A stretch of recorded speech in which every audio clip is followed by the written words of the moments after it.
আসসালামু আলাইকুম রহমতুল্লাহ। রাজনৈতিক যারা নেতা আছে তারা বাউলদের পক্ষ নেবে, এটা স্বাভাবিক।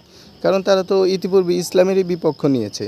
রাজনৈতিক একটা চাল হলো তাদের নেতাদের ভিতরে কিছু থাকবে ইসলামপন্থী, কিছু থাকবে ইসলাম পরিপন্থী, এটাই স্বাভাবিক। এটাও তাদের একটা রাজনৈতিক খেলা। এখন এই খেলার ভিতরে আমরা পড়ে যাই, আমরা যেহেতু সাধারণ মানুষ। তবে একটা বিষয় কি, বাউলদের পক্ষে যে সকল ফাউল নেতারা যাচ্ছে, আবার কিছু নেতাদেরকে দেখবেন যে আলেমদের পক্ষ নিয়ে কথা বলছে। মূলত এরা দলীয়ভাবে এক এবং চক্রান্তকারী হিসাবে এক, যদিও তারা ভিন্ন রূপে বিভিন্ন জায়গায় বিভিন্নভাবে প্রকাশিত হচ্ছে। তবে এরা কিন্তু মূল থিম একটাই, যে এদেরকে নির্বাচনে আসতে হবে।